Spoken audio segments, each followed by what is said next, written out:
Hi, little butterflies. Welcome back to The Broken Mirror. This chapter is written by me. The art was done by Lazy, and I'll be playing the narrator and Adrien slash Chat Noir slash Mr. Bug. Hi, I'm Lizzie, and I'll be voicing Marinette slash Ladybug slash Lady Noir and Alya. Hi, I'm January, and I'll be voicing Gabriel, Moth, Nathalie, Nino, and Miss Bustier. Guys, Lazy got me sick. Okay. If you guys don't know, The Broken Mirror's on Spotify. The link is in the description. Now, Chapter 8. Zombizou 2. Finals day was hard. Harder than everyone expected, even for the teachers. Miss Bustier was walking to her classroom when she heard all the commotion. Nino, leave me alone. I have to study. Alya said, shoving her boyfriend away from her. Oh, yeah, please, you've been sitting all week. I just want to get lunch and talk. Nino, Alya's boyfriend, pouted, putting his hand on her shoulder. No, Nino, that is final, she said firmly and rolled his hand off of her shoulder. Miss Bustier looked at the scene in sadness, but then looked around, seeing it happening all throughout the school. All these teens shoving their loved ones away, as if they were nothing. She then looked away and kept walking, hoping to get away from all the negativity. She walked into her classroom to see Marinette, which made her smile. Oh, Marinette, you're early today. What are you doing? She asked the brunette. Oh, just studying. I don't want anyone to come up to me and distract me right now, she replied, looking back at the packet on her desk. Miss Bustier's smile dropped at the thought of Marinette also avoiding her friend.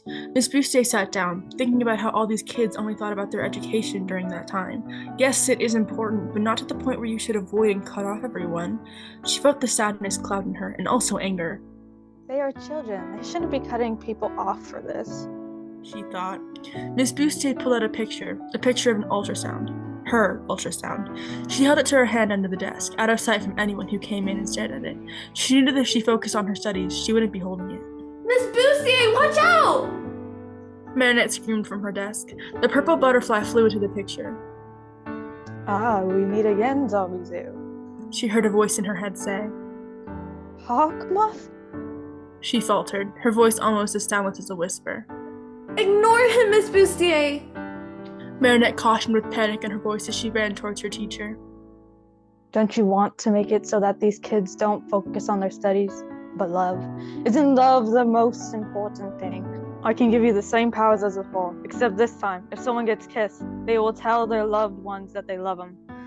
Love will be all over Paris, and there will be no stopping it. Moth explained to Miss Bustier. Please, Miss Bustier, ignore him, he's lying! Marinette screamed, her hands on Miss Bustier's shoulder. From outside the classroom, Adrien heard the commotion and walked in. He looked at Marinette to see her shaking his t-shirt, then looked to his teacher to see her staring into space. Marinette, what's going on? He asked, the worry apparent through the quickness in his voice. I can make you powerful than you were before. This time, your kisses can go after a specific person and won't stop until it gets them. Do you agree to these terms? The voice in Miss Bustier's head asked maliciously. Before Marinette could respond to his question, Miss Bustier answered for him. Yes, Moth. She agreed as she stood up. Marinette and Adrien watched in horror as Miss Bustier was engulfed in a dark purple ether. Marinette backed up, staring at her teacher who was being possessed by her arch nemesis. Before she could think, her arm was yanked towards the door. Marinette, we need to go, Adrien warned as he continued to pull her towards the door. Marinette turned to look at him. She just stared and didn't say anything. Oh no, don't leave, Marinette. Don't you want to feel the love? They heard a high-pitched voice say from behind them as Marinette's head whipped around to see two flying kisses headed towards them. Marinette, watch out! Adrien yelled before pushing Marinette through the door, closing it behind her. They both started to run in the opposite direction of the classroom they just escaped. Akuma! Everybody run! Marinette screamed, keeping pace with Adrien. Through the screaming, Adrien heard a loud bang. He turned around to see a door flying off its hinges straight towards Marinette. Marinette, move! He shouted before tackling her out of the way. Adrien landed on top of Marinette, their lips an inch apart. Marinette stood up at him and squeaked. He stared down at her, admiring her beauty, getting lost in her eyes. Their moment got interrupted when a large chunk of wood landed beside them. Adrien rolled to cover Marinette from the splinters. Are you okay? Adrien asked gently.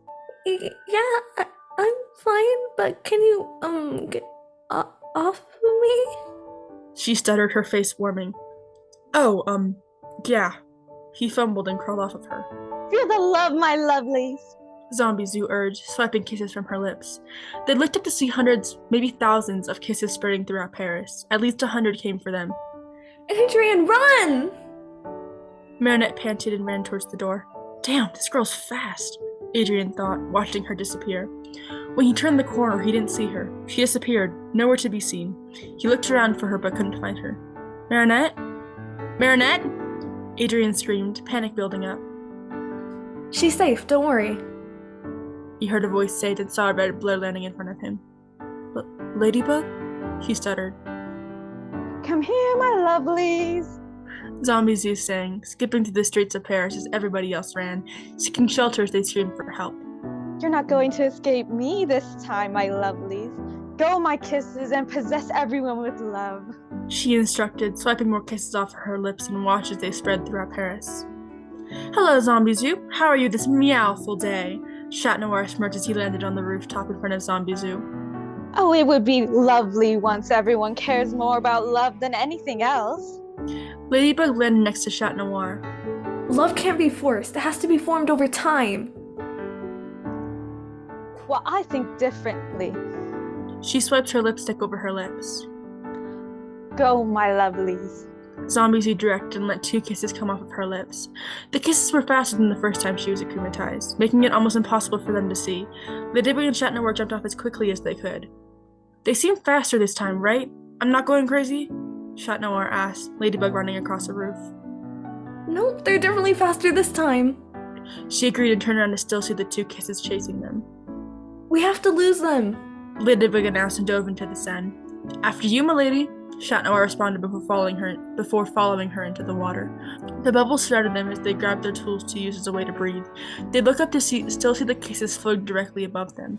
Ladybug sat in the water, thinking about what she could do to lose them. How are they following us? They should have backed off by now. Ladybug asked, shifting her gaze to above her where they were still waiting. Noir looked to his ring, then looked to Ladybug's earrings.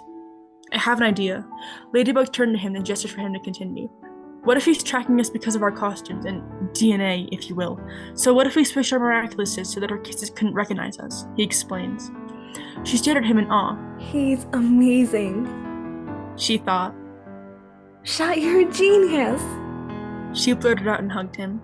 He stared at her for a second, but then hugged back. I thought you said we were staying friends, he reminded her, making her back out of the hug. Hugging is a friend thing to do. But come on, we have to switch Miraculouses before Zombizou finds us. Ladybug then swam towards the vent into the sewer. My lovelies, I want all of you to go after Ladybug and Chat Noir. Zombizou requested to all of the Zombizou-fed people of Paris.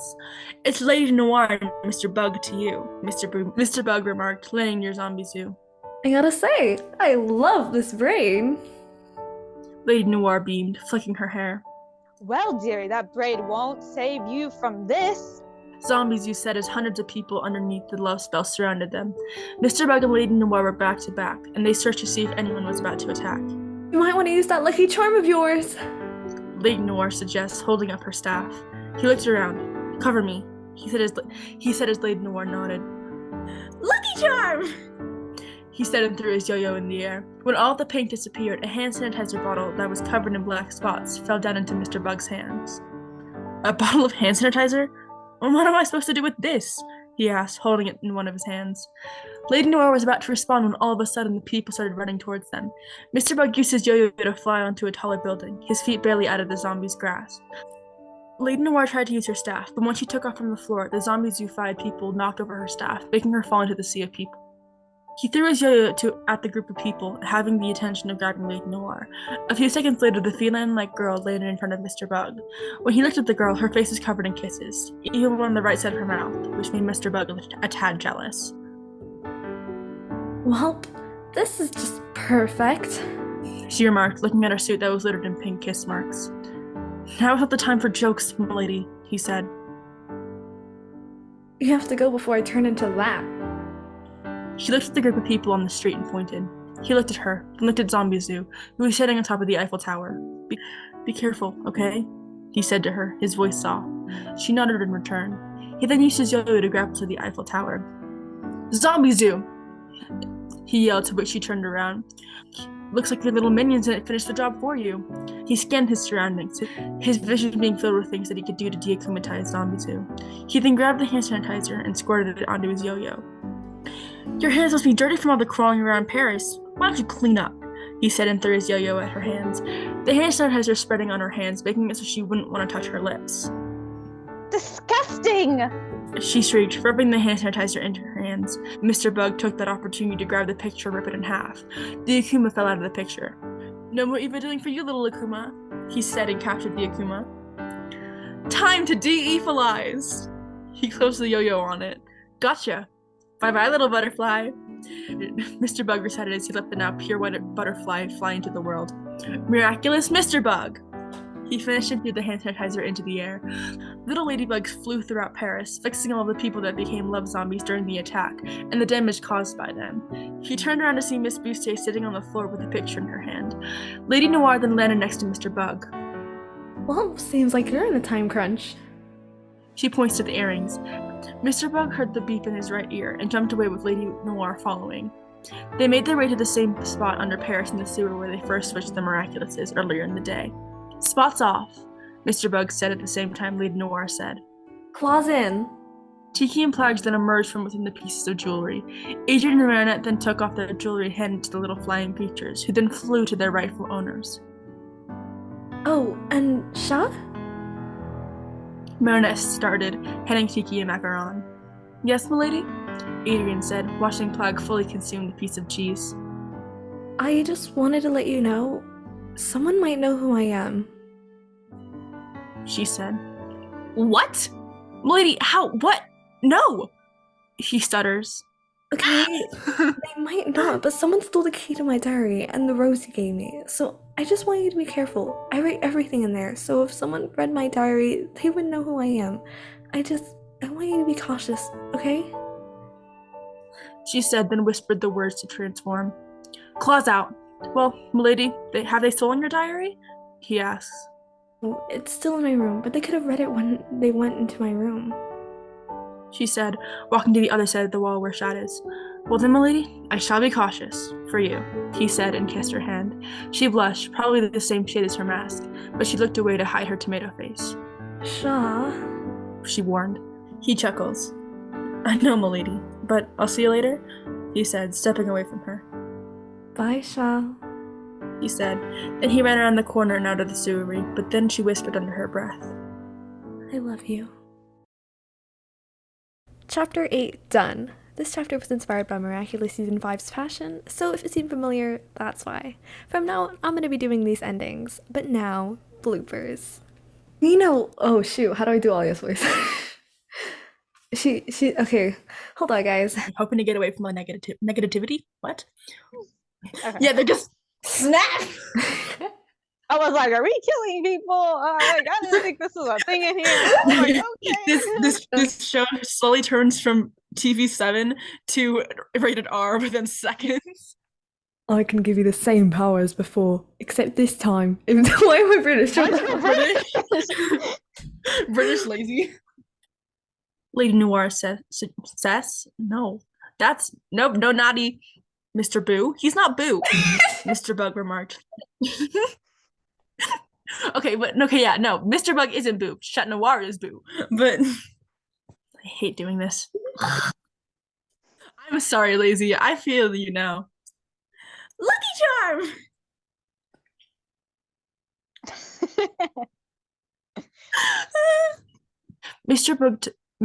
Okay, I can't say Mr. Bug. I don't want to say this. Do it. See what I have to suffer through. Slay. You got this. No more even. Oh my god. No more even. No, not Noire. It's not. I'm not from Australia. This is not H4. No, mind doing. Mr. Bug recited as he let the now pure what. I hated that. I enjoyed that. Like every ounce. Mr. Bug recited. He turned around to see Mr. Bug. No, that's not Mr. Bug. Oh my god. I'm like, what the heck are you saying? How are you seeing Mr. Bug? You are Mr. Bug. Mr. Bug heard the beep in his right ear and jumped away with Lady Noire falling. Falling? She's not falling. She has a staff.